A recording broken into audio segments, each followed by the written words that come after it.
and welcome to another Waypoint FPL update. We are back for another season. I think this is the possibly third proper full season we're doing together, something in that range. Sounds about right. Yeah, sounds about right. And of course, we've got the co-host of the podcast as well, Chris Leach, back. How's it going, Chris? G'day. Yeah, it's great to be back, and great to see so many people join up for a new season. If you haven't been part of this before, this is what we do as part of some, club engagement, shall we say. Yeah. It sort of started as a small scale thing. It's now grown in arms and legs, as things do. We're here to review your fantasy week and critique your fantasy teams, because, that's what we're about. Absolutely. And also, as it's the first episode of the season, we're seeing what everyone's team name is for the first time, so I'm sure we can remark on those as we go along. And talk about third, Chris, you've come the part, because you could be on Sky Sports right now with this look you've got going on right here. So we're getting more professional, like proper college shirt and everything. Yeah. It's only for the first episode now. So from now on in, it gets worse and worse, and by the end, I'll be completely naked. Oh, it's just like Gary Lineker on Match of the Day that year, basically. So. Absolutely. Yeah. But I say, only if certain people win, man. Cool, let's get to it then. So, we've got nothing to compare to, so we're obviously just going to focus on the highest scorer, sort of the early throws of the table and what's going on. So we'll start right at the top where we've got a tied first place even after the first week, Chris. 75 points, which is pretty good innings for the first week, might I add. It's Smithy and Mike are at the top. So Norfolk and Chance, which is not a pound for Smithy, and Chris shaking his head, and Bump and Rind for Mike Taylor. That's a good one. So we'll look at Smithy's team first. So the 75 points. Had Ryer in goal, of course he did with 10. Then Ollie Byrne and Liveramento got 9. Mike Gay with 6. Rico Lewis with 11. Good, strong defence there en route to Smithy's 75. Salah, who he capped, and got 16. Declan Rice, of course, he had him as well. He got 6. Langer chipped in with 3 as well. So, all coming from the back in this one, more or less, Chris. Absolutely. Now, Smithy's team name isn't very creative, shall we say, but the team name that he wanted was very creative. I can tell you that to all viewers that it was called the Guilty Party, and he wasn't allowed. Did it get banned by the site? No, that wasn't. Despite the fact it being the truth, well, sort of. Then yes, but so he's gone with that, which is fair enough. 75 points, big score. And looking at the entire team, I think that's a really well-rounded team going forward. Clearly, his strikers letting him down. And by the way, it's a travesty that Ismaila Sarr is on the bench for FA Cup winners Crystal Palace. Just going to underline that again. FA Cup winners Crystal Palace. But I like the fact that this is a balanced team. I like the fact that there's that there could be goals all around this team. And we see there captain of FA Cup winning UEFA Conference League and Community Shield winners. They're not UEFA Conference League winners yet, but they will be. Crystal Palace, Mark Gay at the back, could be by the end of this transfer window on a different team, possibly with better prospects. Though, to be quite frank, that guy could play for any team and he would make it better. Clearly, this is the case with Smithy. So fair play. Yeah, I think you're learning quickly, viewers, that if you want Chris to wax lyrical about your team, score some points and have a Palace player in it while doing it. So that's it's not just Palace. It's FA Cup winning, Community Shield winning, UEFA Conference League probably qualifying, though robbed from the Europa League. Crystal Palace. This might be our longest episode yet. We'll go on to Mike's team. Just got to underline the fact, man. Yeah, no, it's fine. Yeah, got to state the truth. Yeah, absolutely. So Mike's team, slightly different build-up. So he's got Sanchez in goal, who got 8. Pedro Porro, Van de Ven, who got 6 each. Aina with 4. He also had Salah, of course. Mike had Salah, who got 16. Again, captained. Cody Gakpo got 7 as well. Obviously, he's got Reinders. He has to. His team is named after it, and Haaland as well. So our first Salah Haaland build here. We've got 13. What do you make of Mike's week, Chris? Yeah, I mean, I think again, I see the benefits here. So not splitter, gone for the Liverpool players, like it. But one thing I don't like in there, Nath, I hate to say it, and it's glaringly obvious up front. Nicholas Fulkrug. Fulkrug, what's going on? What's going on? You could just widen that to West Ham.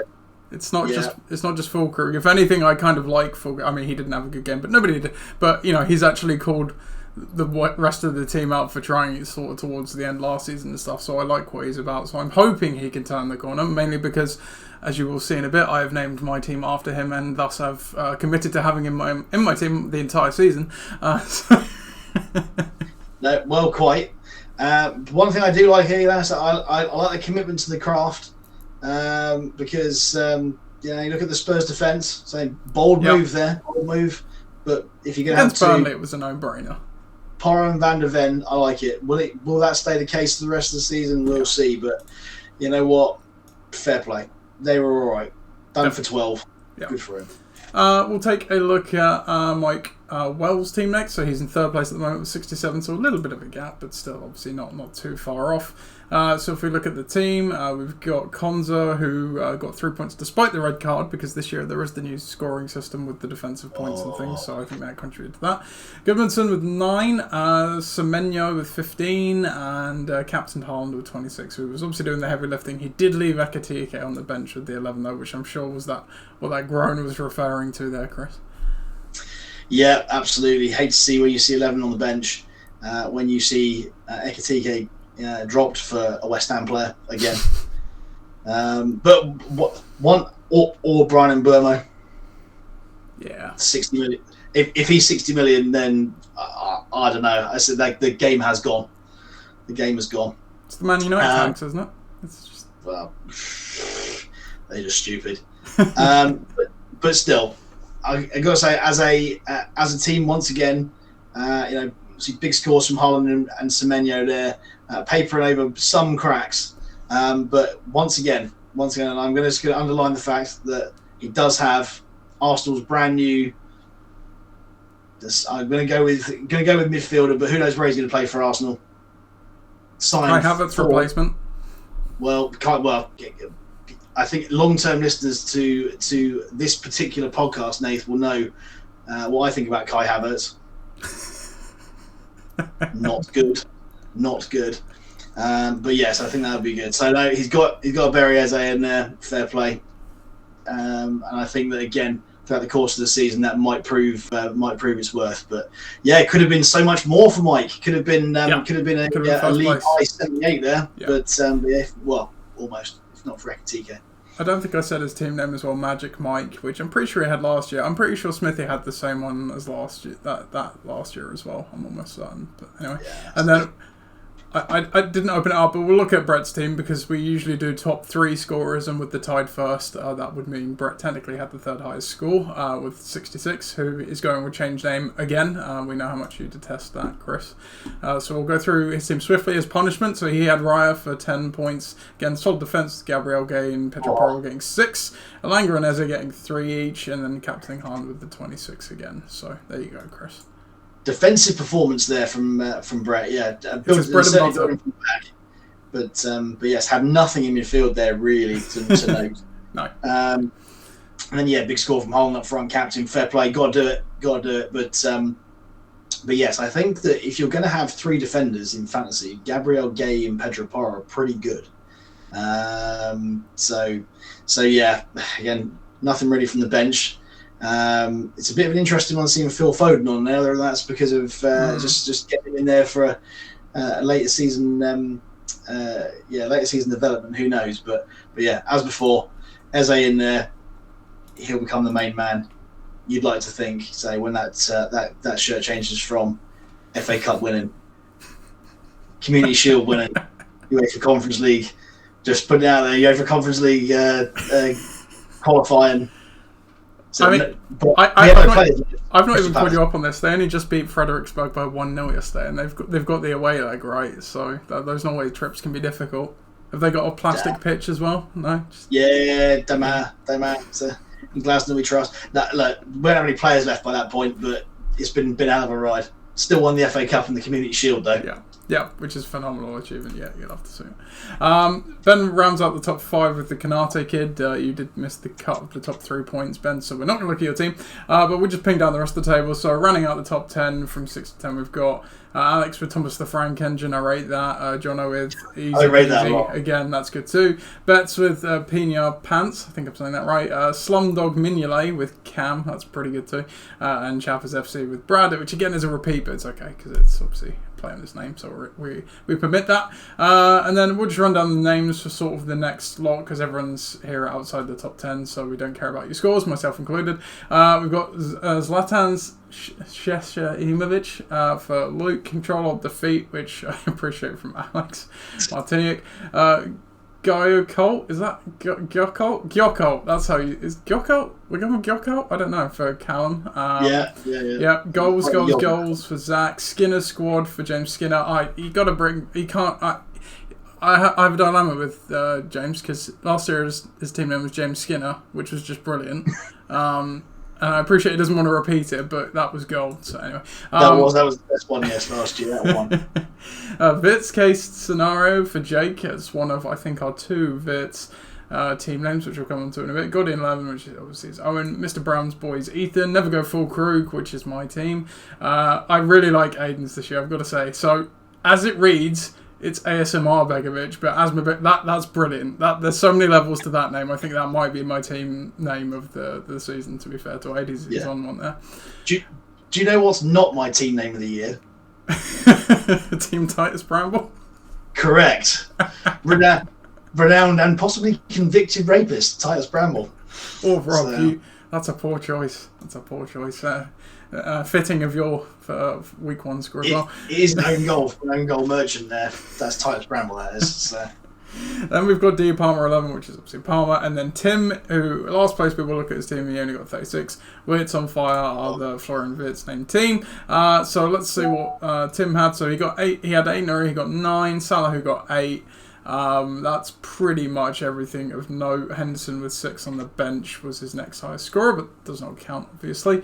Captain João Pedro, who only got cardio points, unfortunately, this week, Chris. So, a forgettable week 1 for Tim, I think it's fair to say. Tim's gone full hipster there and not gone for Haaland.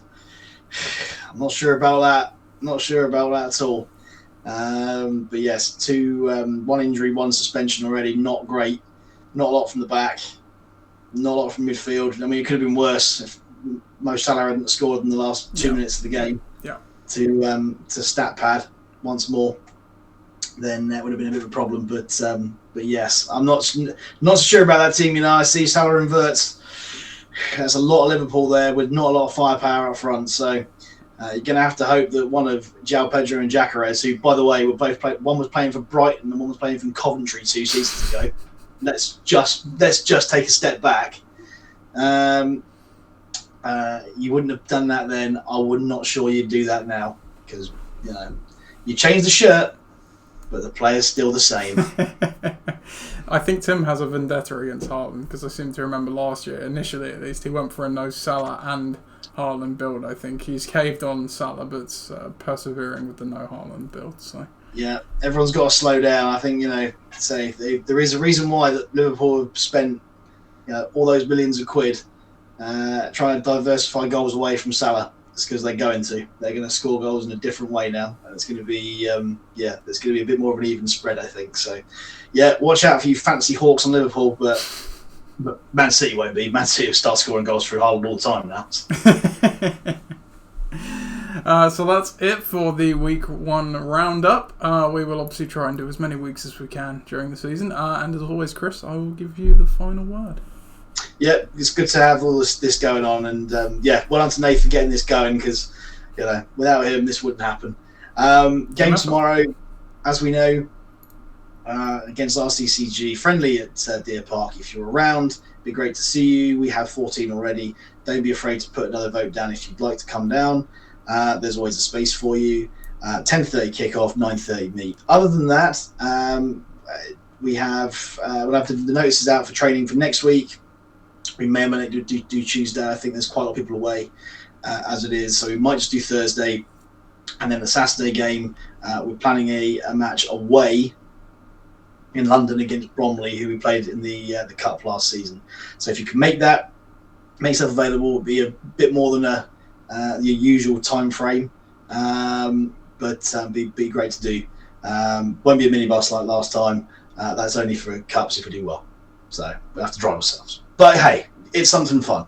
Other than that, have a great weekend. If you're coming to the match tomorrow, I'll see you then. If you're not, then, well, best of luck in fantasy, unless you're playing Nath.